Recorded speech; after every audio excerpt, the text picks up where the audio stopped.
Clara Beaumont drifted through a world shimmering with opulence, a realm where chandeliers cast golden light and marble floors echoed with the weight of expectation. Yet this was no paradise. It was a cage, its bars forged from the invisible chains of duty and honor, locking her in a life she could neither escape nor claim as her own. As the only daughter of Senator Charles Beaumont, Clara was sculpted from childhood into an emblem of perfection, a rare jewel polished to dazzle but never to shine on her own terms. Her existence was a carefully curated exhibit, preserved not for love or freedom, but as a strategic asset in her father's relentless game of power. At 23, her lips had never known the brush of a kiss, her heart had never quickened under a lover's gaze, and her mind dared not entertain the notion of liberty. Every moment of her life was scripted, each step choreographed to serve her father's towering ambitions, leaving no room for her own desires to take root. Are you ready to step into her world, where every choice could alter the course of destiny? Hit the play button, leave a comment sharing your emotions, and join us as we uncover the next secret in this deeply inspiring tale. Don't forget to subscribe to our channel so you won't miss a single moment. Clara's world was one of exquisite surfaces, silk gowns, flawless manners, and a smile that masked the ache within. Her eyes, clear as a mountain stream, held a quiet yearning, a flicker of a soul that longed for more than the role she'd been assigned. Yet she moved through her days like a ghost, haunting her own life, her heart a fragile thing, beating against the bars of her gilded prison. She obeyed her father's every decree, not out of devotion, but because obedience was the only path she'd ever known. Choice was a foreign concept, a whisper from a world beyond her reach. Her life unfolded like a tapestry woven by someone else's hands, each thread meticulously placed to create a portrait of perfection that bore her face, but not her spirit. Beneath the polished exterior, Clara harbored a silent rebellion, a spark buried so deep even she barely recognized it. She would stand before her mirror, tracing the contours of her face, wondering who she might have been if born to a different fate. The weight of her father's expectations pressed against her chest, a constant reminder that her life was not her own. She was a pawn, a prize, a bargaining chip to be traded when the time came. Yet, she buried these thoughts, tucking them into the corners of her mind, where they could not disrupt the fragile equilibrium of her existence. To dream of freedom was to invite pain, and Clara had learned early to guard her heart against such reckless hopes. The mansion she called home was a monument to her father's power, its halls lined with portraits of stern ancestors who seemed to watch her every move. Each room was a stage, each interaction a performance. Clara played her part flawlessly, her voice soft, her gestures graceful, her presence a testament to the Beaumont legacy. But in the quiet moments, when the world slept, and she was alone with her thoughts, a hollowness would creep in, a void that no amount of luxury could fill. She would sit by her window, gazing at the stars, wondering if somewhere, someone lived a life where love was not a transaction, and freedom was not a fantasy. These moments were fleeting, quickly smothered by the weight of her reality, but they lingered like a melody she could not forget. Her father's ambition was a relentless force, a tide that swept away anything in its path, including Clara's own desires. She had been taught to see herself as an extension of his legacy, a tool to secure alliances, to elevate the family name. Her beauty, her poise, her purity, these were not gifts, but commodities, carefully maintained for the day they would be leveraged. Clara understood this, not because it was spoken, but because it was woven into every lesson, every glance, every expectation. She was the daughter of a senator, a man whose influence stretched across the nation, and her role was to uphold that power, no matter the cost to her soul. Yet within her, a quiet defiance simmered, a longing to break free that she dared not name. It was not rebellion in the form of words or actions, but a feeling, a pulse that quickened when she read novels of heroines who chose their own paths, or when she caught glimpses of ordinary lives beyond the mansion's gates. These were dangerous thoughts, ones she pushed away, for to entertain them was to risk unraveling the only world she knew. Clara had learned to silence her heart, to let it beat softly, unnoticed, so that she could endure the life she'd been given. The air in the mansion was heavy with unspoken rules, each day a delicate dance of compliance. Clara moved through it with the grace of a swan, her surface serene while beneath, her soul churned with questions she could not voice. Who was she beyond her father's daughter? What might it feel like to choose, to love, to live? These questions were her secret companions, whispering to her in the stillness of the night. But she had no answers, only the weight of her duty pressing down like a stone. Then came the day that shattered the fragile balance of her world. The door to her room swung open, and her father stood there, his face drained of color, his eyes wide with a fear she had never seen. The man who had always been a pillar of authority, unyielding and commanding, now looked like a shadow of himself. His shoulders sagged, his hands trembled, and the air around him crackled with desperation. Clara's heart stuttered, a cold dread pooling in her stomach. She wanted to ask what was wrong, to demand answers, but the look in his eyes silenced her. Something catastrophic loomed, a storm gathering on the horizon, and she sensed, with a clarity that chilled her bones, that she was at its heart. In that moment, the gilded cage seemed to tighten around her, its bars pressing closer, cutting off the air. Clara stood frozen, her breath shallow, as the world she had known began to fracture. The life she had lived, the obedience she had perfected, the dreams she had buried, all of it hung in the balance, teetering on the edge of an unknown abyss. Her father's fear was a mirror, reflecting her own, and she knew that whatever came next would change her forever.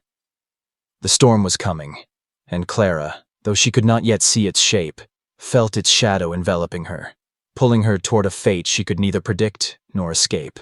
The air in Clara Beaumont's room grew heavy, as if the walls themselves braced for the blow that was about to land. Her father, Senator Charles Beaumont, stood in the doorway, his silhouette framed by the dim light of the hall. His face, usually a mask of unyielding authority, was now a canvas of despair, pale, hollowed, his eyes shadowed with a fear that seemed to claw at his very soul. His shoulders slumped, his hands trembled, and when he spoke, his voice quivered, each word dragged from a place of deep, unspoken shame. "Clara, you will marry." 4 words, simple yet devastating, pierced her heart like a blade honed by betrayal. They hung in the air, sharp and unyielding, slicing through the fragile veneer of her existence, leaving her breathless, her chest tightening with a dread she could not name. Clara's gaze locked onto her father's, searching for something, an explanation, a reassurance, anything to soften the blow. But his eyes, heavy with defeat, offered no solace. They were mirrors of a man broken, a titan brought low by his own ambition.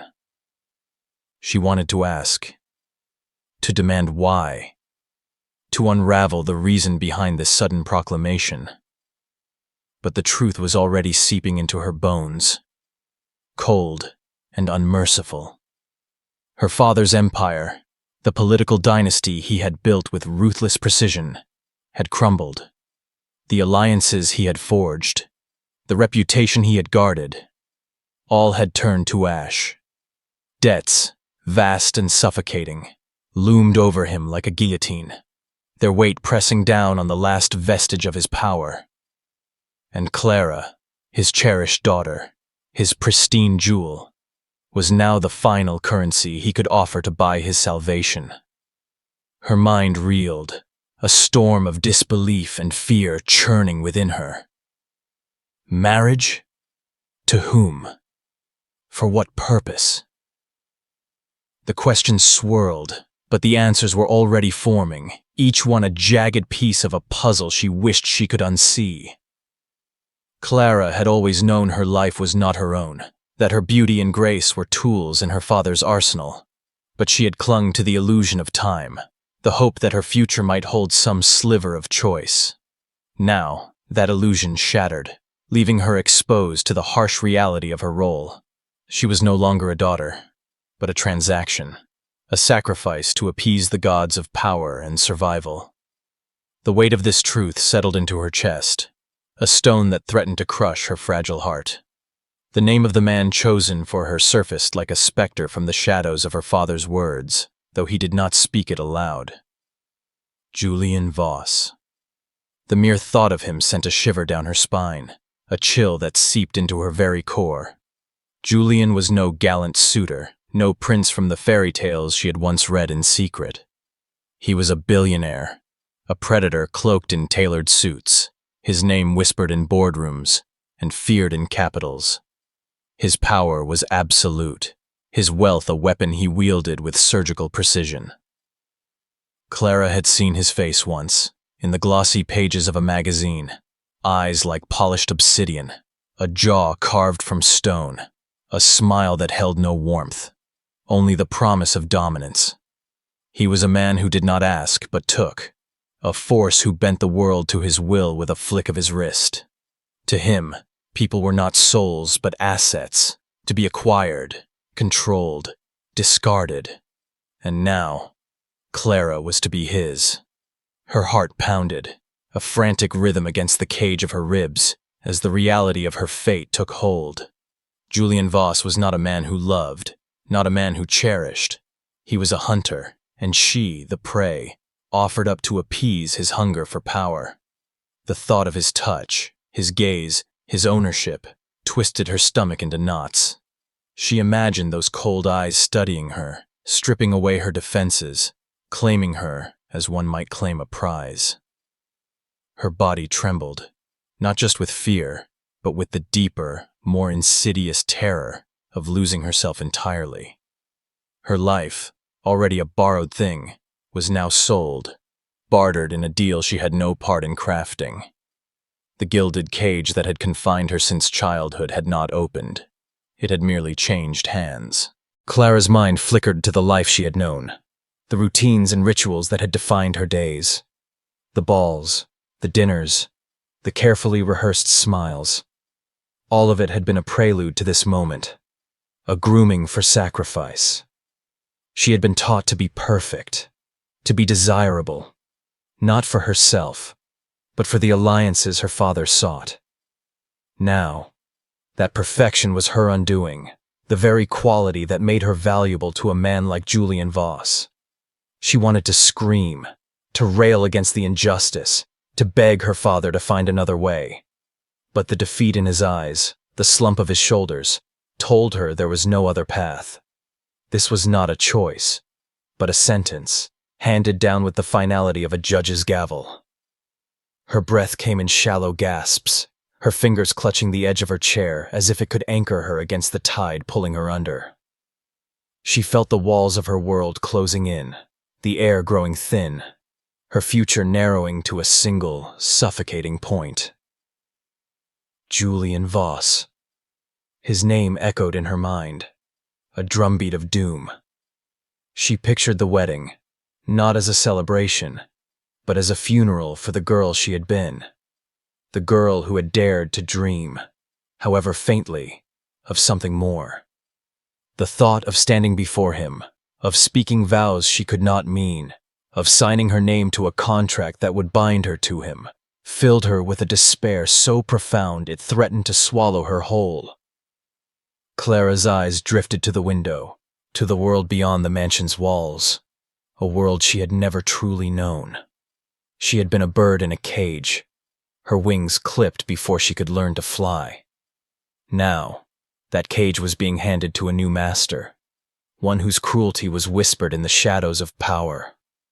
Her soul quaked, a fragile thing caught in the jaws of fate. She was no longer Clara Beaumont, the senator's daughter, the symbol of purity. She was a commodity, a pawn in a game she could not win.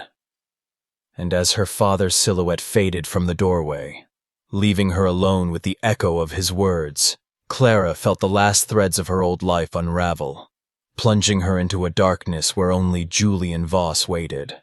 In the span of mere days, Clara Beaumont found herself standing in a wedding gown that felt like a shroud, its intricate lace and flowing silk alien against her skin, as if it belonged to someone else's life. The mirror reflected a vision of bridal perfection, but her eyes, wide and haunted, betrayed the truth. This was no celebration, but a ritual of surrender. The ceremony unfolded in a sterile hall, surrounded by faces that offered no warmth, their murmured blessings hollow, their gazes sharp with calculation. There were no flowers to soften the scene, no laughter to break the oppressive silence, only the weight of a transaction sealed in cold black ink. Clara's heart thudded dully in her chest, each beat a reminder of the life slipping through her fingers as she stood at the altar, a lamb dressed in white, offered to a future she could not escape. Her hands trembled as she repeated the vows, the words tasting like ash on her tongue, empty of meaning, devoid of love.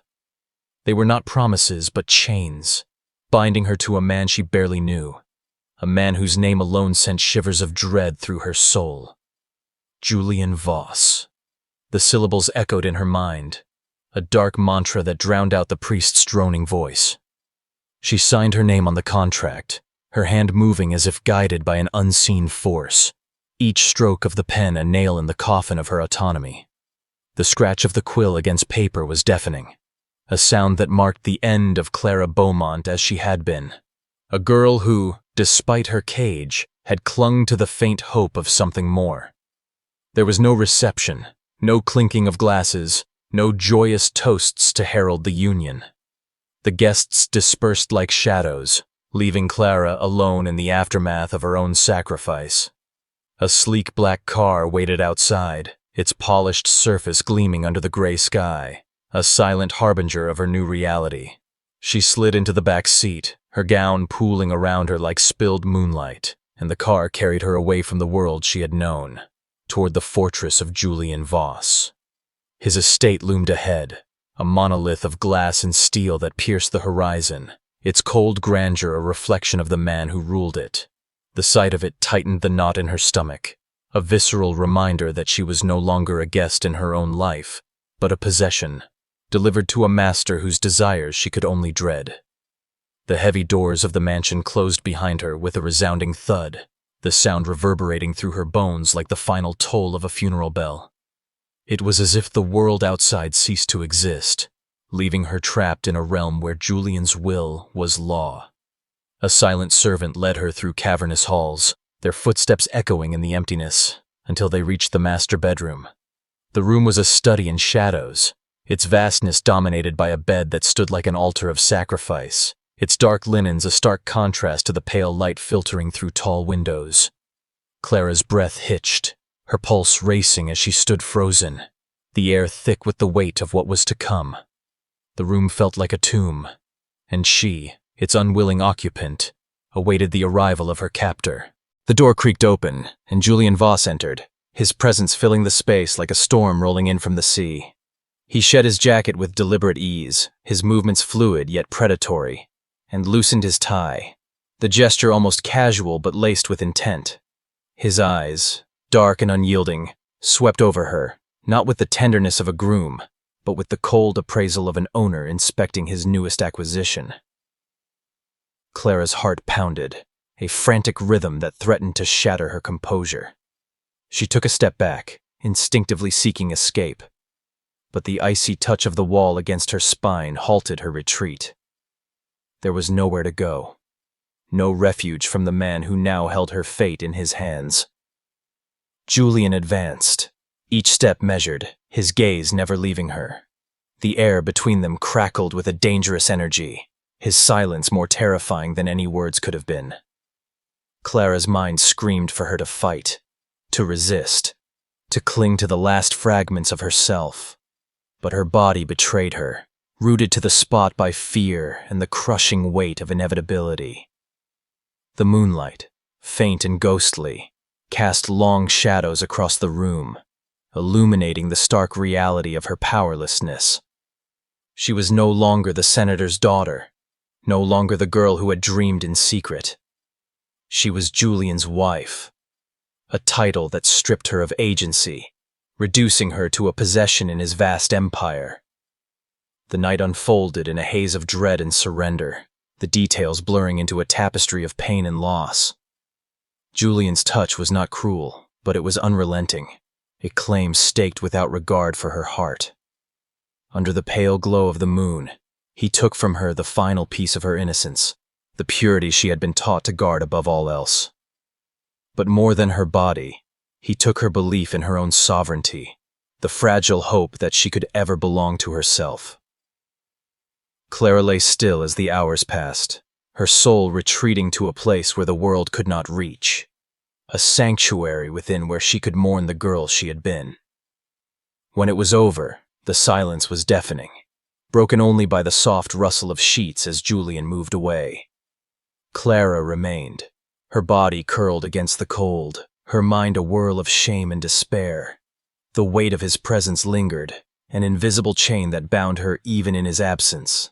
She stared at the ceiling, the shadows dancing like specters, and felt the last embers of her old self flicker and fade.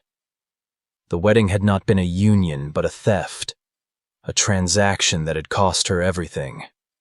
And as the first light of dawn crept into the room, Clara knew that the life she had known was gone, replaced by a reality where Julian Voss was both her captor and her destiny. Morning light filtered through the heavy velvet curtains, casting a pale, almost mournful glow across Clara Beaumont's bare skin. She lay motionless amidst the tangled sheets, her body aching with a dull, persistent soreness that seemed to echo the deeper wounds within her soul. The grandeur of the room, with its towering ceilings and dark wood, felt like a cavern, swallowing her whole. Yet, it was not the physical pain that gripped her, nor the vivid memories of the night before that haunted her most. It was the profound emptiness that had taken root in her chest, a void so vast it threatened to consume every remnant of who she had been. Her heart, once a fragile vessel for dreams she barely dared to name, now felt like a hollow shell, its rhythm slow and mournful, as if grieving for the girl lost to Julian Voss's claim. The scent of him lingered on her skin, a musky trace that clung to her like an unwanted shadow, marking her as his. The pillow beside her still held the faint warmth of his presence, a cruel reminder of the intimacy that had been no intimacy at all, but a transaction of power. Julian was not in the room, yet his essence permeated every corner, an invisible specter that wrapped itself around her, tightening like a noose. Clara's fingers curled into the sheets, clutching them as if they could anchor her against the tide of despair threatening to pull her under. She wanted to scrub away his touch, to erase the evidence of his dominion, but her body felt heavy, unresponsive, as if it, too, had surrendered to his will. The air was thick with the weight of her defeat, and she, a prisoner within it, could only lie there, staring at the ceiling where shadows danced like ghosts of her former self. Her mind churned, replaying the night in fragments, his hands, his breath, the unyielding force of his desire. She had expected cruelty, perhaps even violence, but what she had found was something far more unsettling, a calculated possession, a claiming that left no room for her own agency. She had not fought him, not in the way she imagined she might. Her body, traitorous and instinctive, had responded to his touch, not with love or passion, but with a primal reflex she could neither control nor comprehend. This betrayal of her own flesh filled her with a shame so deep it burned, a fire that consumed her from within. She wanted to hate Julian, to summon a righteous fury that would shield her from this humiliation. But the truth was a blade that cut deeper. She could not deny the way her body had yielded, and that admission fractured her spirit further. Clara's breath came in shallow, uneven gasps, each one a struggle against the weight pressing down on her chest. She felt small, diminished, as if the essence of who she was had been stripped away, leaving only a husk in its place. The girl who had once gazed at the stars, dreaming of a life beyond her father's ambitions, seemed a distant memory, a stranger whose hopes Clara could no longer claim. She was Julian's wife now, a title that carried no warmth, only the cold reality of ownership. The word wife echoed in her mind, a mockery of the love she had once imagined, a label that bound her to a man whose eyes held no tenderness, only triumph. She was his, not because she had chosen to be, but because he had taken her, and that truth was a wound that bled without ceasing. Her fingers tightened on the sheets, the fabric crumpling under her grip as she sought some semblance of strength, some fragment of herself to hold on to. She wanted to rise, to move, to reclaim even a sliver of control, but her body refused, as if it too acknowledged her defeat. The room, with its opulent furnishings and silent grandeur, seemed to mock her, its beauty a stark contrast to the ugliness within her. She was a bird whose wings had been clipped, a jewel whose brilliance had been dulled, a soul whose light had been snuffed out. The thought of facing Julian again, of meeting those piercing eyes, filled her with a dread that bordered on panic. What would he see when he looked at her? A conquest? A prize? Or worse, would he see the truth? That she had not resisted, that she had, in some unspeakable way, participated in her own undoing? The door opened, and Clara's heart lurched, a jolt of fear coursing through her. Julian stepped into the room, his hair damp from a shower, droplets clinging to the dark strands like tiny beads of glass. His shirt, unbuttoned at the collar, revealed the hard lines of his chest, a reminder of the strength that had overwhelmed her. He moved with the easy confidence of a man who owned everything in his sight, and when his eyes found hers, a faint smirk curved his lips, as if he could read the turmoil written across her soul. That look stripped her bare, peeling away the fragile defenses she had tried to muster. It was not a gaze of affection, but of possession, a silent declaration that she was his, body and mind, whether she willed it or not. Clara's throat tightened, her breath catching as she felt herself shrink beneath his scrutiny, reduced to something small, fragile, utterly his. He said nothing, and the silence was worse than any words could have been. It was a silence that spoke of his certainty, his control, his knowledge of her surrender. Clara wanted to look away, to hide from that gaze, but her eyes were locked on his, drawn by a force she could not resist. In that moment, she felt the full weight of her powerlessness, the crushing reality that she was no longer her own. The emptiness within her deepened, a chasm that swallowed hope, leaving only the echo of her loss. She was Julian's, not just in name, but in a way that seeped into her very being, binding her to him in ways she could not untangle. And as he stood there, his presence filling the room like a storm, Clara knew that the battle for her soul had only just begun, and she was already losing. The days that followed Clara Beaumont's wedding night unfurled like a dream she could neither grasp nor escape, each moment reshaping her world in ways she hadn't anticipated. The cavernous mansion, with its cold glass and steel, no longer felt solely like a prison. It had become a stage for a bewildering performance, one where Julian Voss, the man who had claimed her, revealed facets she hadn't expected. He was no longer just the predator who had taken her innocence under the moonlight's indifferent gaze. He was an enigma, a puzzle whose pieces didn't fit the image of the ruthless billionaire she'd feared. Clara's heart, still raw from the wounds of that first night, wavered between distrust and a reluctant curiosity, her mind a battlefield where fear clashed with the faint stirrings of something she dared not name. Julian's presence was inescapable, a constant force that enveloped her like the air she breathed. Yet, it was not the oppressive dominance she had braced for. Instead, he wove around her a tenderness so disarming it felt like a trap, a silken net that drew her closer even as her instincts screamed to flee. He never let her stray far from his sight, but his watchfulness was not that of a tyrant. It was the gaze of a man guarding a treasure he feared might slip through his fingers, a possessiveness laced with a vulnerability that unsettled her. Clara felt his eyes on her always, not with the cold appraisal of ownership, but with an intensity that seemed to see her, not just her body, but the soul she had tried to hide. This attention stirred a turmoil within her, a mix of dread and a strange, unwelcome warmth that made her question her own heart. Each morning, as sunlight spilled across the dining room's polished table, Julian would present her with breakfast, a ritual that became both comfort and conundrum. The toast was always crisp, the fruit sliced with meticulous care, the tea brewed to the exact warmth and strength she preferred. These were not the work of servants, but of Julian himself, his hands moving with a precision that spoke of intention, of study. Once, in a moment of unguarded surprise, Clara had asked if he had prepared it himself, her voice betraying her astonishment.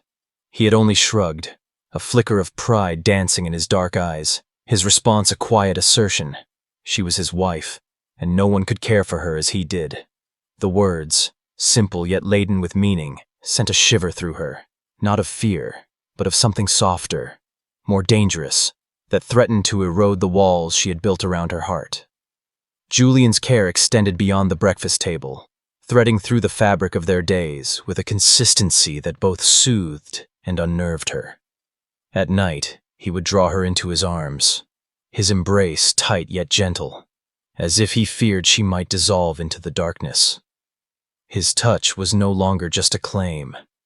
It was a plea, a silent confession that she was his anchor, his reason. Clara felt the warmth of his body against hers, the steady rhythm of his breath, and found herself caught in a paradox, wanting to pull away, yet craving the safety of his hold. Her mind rebelled, reminding her of the night he had taken her, of the power he wielded.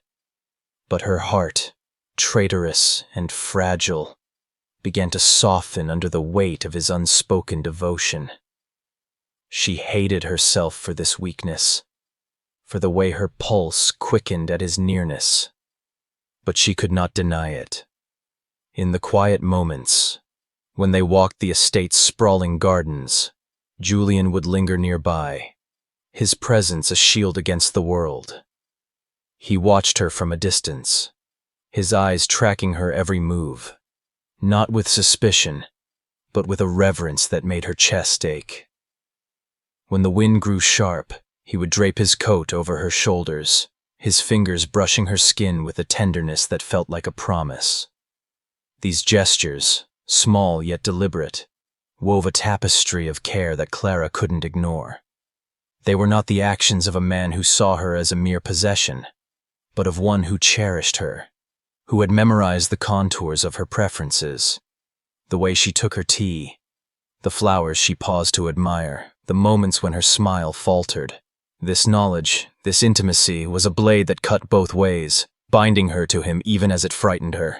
Clara's soul was a constant tug-of-war between resistance and surrender. She wanted to hate him, to cling to the anger that had once burned bright. But Julian's actions muddled her resolve. Her body still bore the memory of his touch, a reminder of her vulnerability. But her heart, despite her efforts, began to question whether he was the monster she'd feared. The conflict within her was a storm, each act of kindness a gust that threatened to topple her defenses. She felt like a bird, wings clipped yet tempted by the open sky, unsure if she could trust the hand that offered freedom. The danger lay in the tenderness itself, in the way it seeped into her, softening the edges of her fear. Clara's mind screamed that this was a manipulation, a strategy to bind her closer, but her heart whispered otherwise, suggesting that perhaps, just perhaps, Julian's devotion was genuine. The possibility terrified her more than his dominance ever had, for it meant she might lose not just her body, but her soul, to a man she was beginning to see not as a captor, but as something far more perilous, a man capable of love. And as she lay in his arms each night, feeling the steady beat of his heart, Clara knew she was standing on the edge of a precipice, where one misstep could lead to either salvation or ruin. Morning light bathed the dining room, but a chill gripped Clara Beaumont's heart as she sipped her tea. the porcelain cup trembling in her hands. The estate's quiet was shattered when the butler entered, his face tense, delivering urgent news to Julian Voss. Julian's expression darkened, his coffee cup paused mid-air. Clara caught snippets, a lawyer, an emergency, and Julian's voice, sharp as a blade, snapped. "What is he doing? No, absolutely not." The call ended, and his gaze, fierce yet unreadable, met hers. His words hit like a blow. Her father wanted her back. Clara's breath caught, her heart stuttering as memories of Charles Beaumont's betrayal, the pale face, the deal that bound her to Julian, flooded back. Julian's cold laugh and glinting eyes dismissed her father's move as a challenge. Before she could process the shock and faint hope, Julian's hand gripped hers, pulling her toward a confrontation with no room for delay. The drive to the city blurred, the glass skyscraper looming like a relic of her father's broken promises. In the boardroom, Charles stood, thinner, his sharp eyes pleading yet commanding, urging Clara to return home, to escape the life he'd forced upon her. His words stung, not as salvation, but as a reminder of her worthlessness in his eyes. Julian's arm tightened around her, his voice steel, rejecting her father's plea. Tension crackled, two men battling over her fate, seeing her as a prize. Clara's heart pounded, their expectations of vice around her fragile resolve. Her father vowed to break the contract, while Julian's smirk mocked his efforts, the room suffocating under their clashing wills. Julian leaned close, his whisper a command. "Tell him." The words sparked a storm of fear and defiance within Clara. She had been a pawn, her voice silenced, but now, a buried spark flared. A surge of power rose from her broken spirit, her gaze locking onto her father's. She saw not a savior, but the man who sold her, still viewing her as a tool. The clarity cut through years of obedience. Her voice, steady and resolute, declared he could no longer use her as a bargaining chip, shaking the room with quiet rebellion. Turning to Julian, her eyes burned with determination, asserting she was not his to control either. The silence was profound, their shock a testament to her seized power. Clara walked toward the door, each step deliberate, reclaiming her agency. Her heart raced, not with fear, but with exhilarating liberation. The boardroom's cold glass faded behind her, and as she stepped into the hallway, the world felt brighter, lighter, as if chains had fallen away. No one followed, no one dared stop her, and for the first time, Clara tasted freedom, a sensation so pure it brought tears. She was no longer the senator's daughter or the billionaire's wife. She was Clara, belonging to herself alone. Julian Voss roamed the city in a frantic search for Clara Beaumont, his heart a beacon cutting through the fog of his fear. Empty streets echoed the void her absence left, but a memory stirred. A lavender field she'd once described as her refuge. As he drove, the sunset painted the sky in gold and crimson. Yet his thoughts were fixed on her, the woman who anchored and unraveled him. The field emerged, a purple expanse glowing under the fading light, and there she was, Clara, standing alone, her silhouette radiant, her hair swaying with the breeze, a vision so delicate he feared she might vanish. Clara's presence in the field was a quiet act of defiance, a claim to a space where she could breathe free from the world's demands. She faced the horizon, lavender stretching endlessly before her, yet felt Julian's arrival, the air shifting with his nearness. Her heart, raw from confronting her father and asserting her will, thrummed with resolve and fragility. Freedom was hers, but it was a tender flame, easily snuffed out.